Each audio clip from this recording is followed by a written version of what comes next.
Assalamu alaikum warahmatullahi wabarakatuh. All my students, how are you? This is Al-Dareyn Modern Skills and the mathematics of today for grade 1.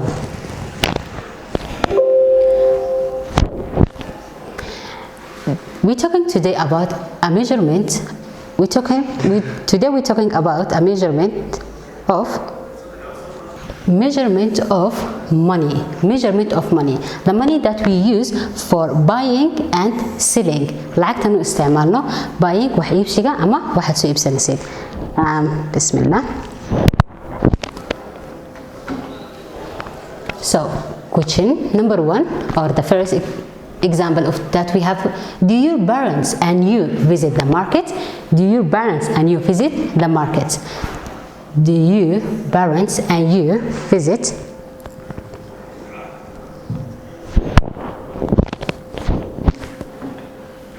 Do your parents and you visit the market? This is the market for picture for the market.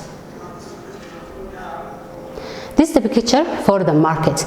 The market that we saw everything, and the women that we selling and the women that we buying. And I think that's your picture, and you go with your parents, your mom or your dad, to buying something.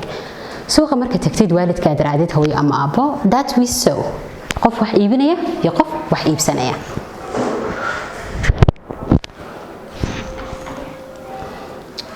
Number 2, kalabaadna waxa weeyaan, what did you see in the market?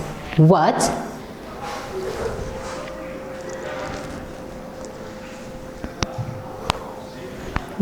did you see in the market? maxaad ku arkaysaa marketka? What did you see in the market? We saw, as we know, we saw more than one thing. So waxaan arki doonaa, for example, vegetables or fruits or things for house, and we have picture for some of them. This is a corn and cabbage, egg. This cabbage is egg, and guava, banana, and the last one is pear. And we saw more than things. We saw apple, we saw fruit, we saw vegetables, and many things that we can saw in the market. waxyaalo badan baan ku arki karnaa marketka. suuqa markaan tagno waxyaalo badan like cabbage-ka, muuska, banana, apple, tufaax, waxyaalo badan baan ku arki karnaa for that. So su'aasha inta kan weydiinaya, what do you see when you go with your parents? What do you see in the market? Question number 3, su'aashana saddexaad waxay noqonaysaa, do your parents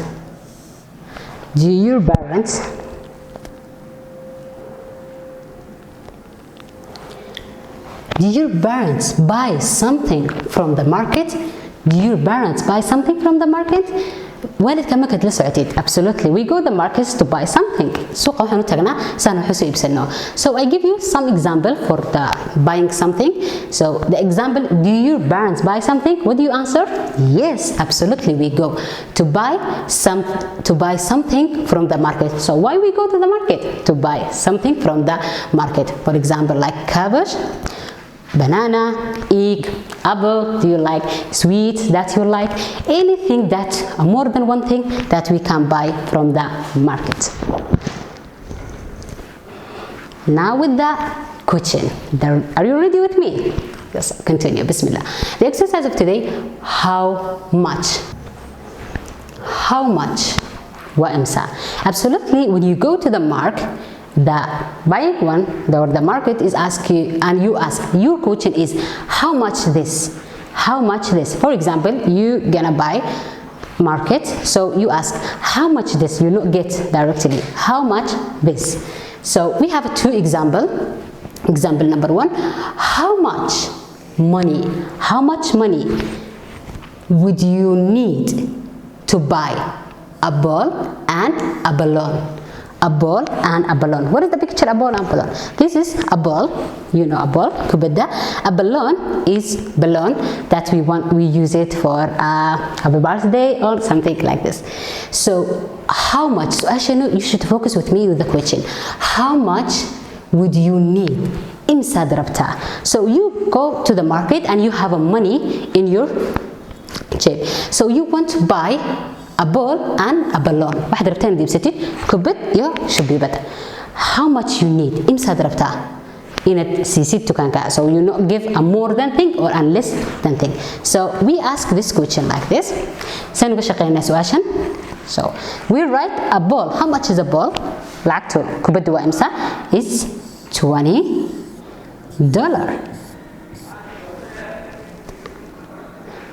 Plus what also you need to buy a balloon should be better. It's a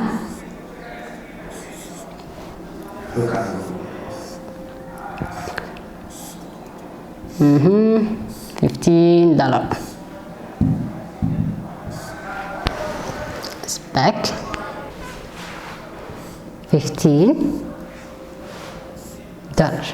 So the ball is at $20 and the balloon is at $15. So what we do, we add them together to know how much you need.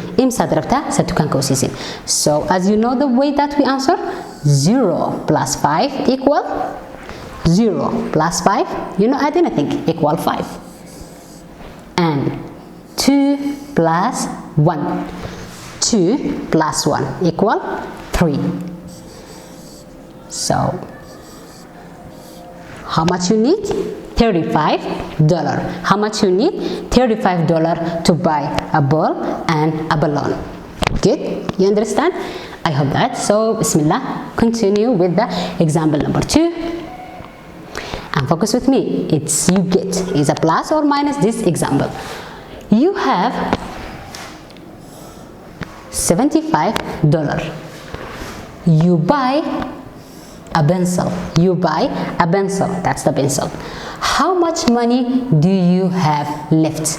How much money do you have left? So now you know the money that you have is not the example. The money that you get, you don't know. Here you know the money that you have in your bag. So you have $75. واحد هيستا $75. واحد يبسته pencil.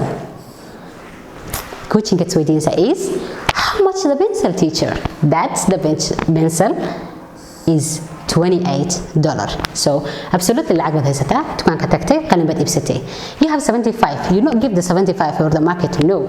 You should to know how much the thing that you buying. إن واحد يبسنسيت وإمسا. That's. Now we have the pencil. The pencil we see the pencil is $28. So 75. What? 28. What we use? Plus or minus? Minus. Excellent. العقد هيسدد بتكتشر سوا واحد يبستي إمسكوا صهري and that's the question. How much money do you have left? So what we write first? We write 25 or we write 75?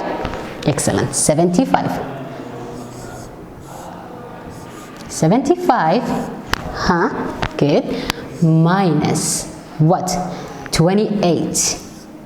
all of is dollar because waxaan ka hadlaa maanta lacagta 75 take away 28 the way that we know the last number minus the last number first number minus first number 5 minus 8 5 minus 8 you have a 5 and you know take away 8 5 is less so you can't get so what the 5 is do ask the 70 can you give it 10 you remember that yes so here it's B 6 and this is B 15 now 15 minus 8 15 minus 8 you remember what the way that we do in the class so keep 5 in your mind 8 in 10 in your hand 15 5 in your mind 10 in your hand 10 take away 8 1 2 3 4 5 6 7 8 how many left 2 5 6 7 don't remember the 5 in your mind 5 6 7 the answer is 15 take away 8 equal 7 right here 7 because it's the last number now 7 minus 2 no teacher is a 6 minus 2 because you take one from them about that every time I tell you write the number in so 6 minus 2 equal open 6 in your hand take away 2 how many remember with you 4 for what $4. So $47 have you left with you. $47. Clear? So let's continue. And the last thing is same thing. How much? How much is the question that you ask.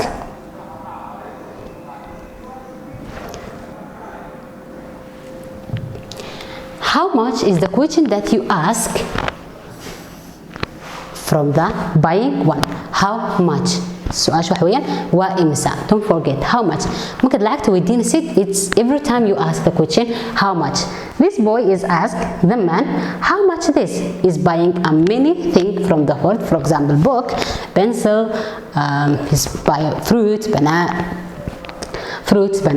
apple, jawfa, anything that you buy. But don't forget the question is how much. And last thing, homework. You have only 2-page homework, a 114, a 115. As you know, answer in your book, take picture and send to me in the classroom. Thank you so much, and Assalamu alaikum wa rahmatullahi wa barakatuh.